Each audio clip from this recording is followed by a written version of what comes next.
আমার বুঝজ্ঞান হয়েছে থেকে আলহামদুলিল্লাহ, এ দোয়া আমি কখনো ছাড়ি নাই, আল্লাহর ফজলে আমি ঠকিও নাই। অবিবাহিতরা এই আয়াত, এই দোয়া ঠোঁটস্থ করে ফেলবেন, সকাল বিকাল নিয়মিত প্রত্যেক নামাজের পরে বিভিন্ন সময় পড়তে থাকবেন অনর্গল। ছেলে হোক আর মেয়ে হোক, জীবন সঙ্গী নিরূপণ করার ক্ষেত্রে নবী করিম সাল্লাল্লাহু আলাইহি সাল্লামের ঐতিহাসিক বক্তব্য রয়েছে, আপনারা অনেকে জেনে থাকবেন। ফাজফার বিজাতিদ দ্বীন, তিনি বলেছেন বিয়ে তো করা হয় সম্পদ দেখে, রূপ লাবণ্য দেখে, বংশমর্যাদা দেখে, এক একটা জিনিস দেখে অনেকে এক একজন বিয়ে করে, কিন্তু ফাজফার বিদাতের দিন, তোমরা ধার্মিকতা দেখে বিবাহ করবে।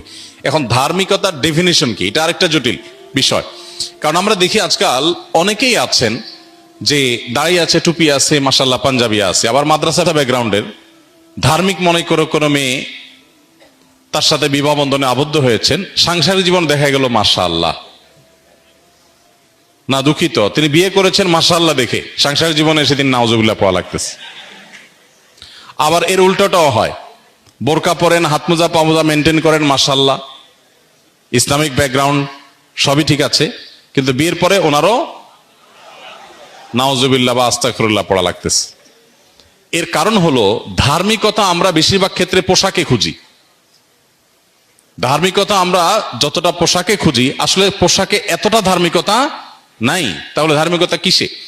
বিবাহের ক্ষেত্রে সবচেয়ে গুরুত্বপূর্ণ বিষয় হলো যে আপনি যাকে জীবন সঙ্গী বা সঙ্গিনী হিসেবে নির্বাচন করতে যাচ্ছেন, এই লোকটা আসলেই আল্লাহর কাছে নিজেকে সমর্পণ করেছেন কিনা, কোরআন এবং সুন্নাহর কাছে নিজেকে পরিপূর্ণ সমর্পণ করেছেন কিনা। যে এই জায়গায় যদি তার খুঁটিটা বাঁধা থাকে যে কোরআন হাদিসে কোনো কিছু আছে, তিনি সারেন্ডার করবেন, তিনি সেক্ষেত্রে কোনো কম্প্রোমাইজ করবেন না। তার যত জেদ থাকুক, যত কষ্ট থাকুক, যত কিছু থাকুক, আল্লাহ এবং তার রাসূলের নির্দেশ পাওয়ার পর তিনি মাথা নত করে ফেলেন। এই জায়গাটা যদি কারোর মধ্যে থাকে, তাহলে এই লোকটাকে আপনি দিনদার হিসাবে তার সাথে বিবাহ শাদী, ব্যবসা বাণিজ্য বা যে কোনো চুক্তি বা যে কোনো বিষয় আপনি অগ্রসর হতে পারেন। কারণ আসল দিনদারিতা হলো ভেতরের আনুগত্যের মানসিকতা। আল্লাহ তাআলার আনুগত্য যদি করবার জন্য মানসিকভাবে কেউ প্রস্তুত থাকে, এই লোকটা হলো আল্লাহ সুবহানাহু ওয়া তাআলার কাছে সিরিয়াস দিনদার, এই লোকটা হলো আসল ধার্মিক।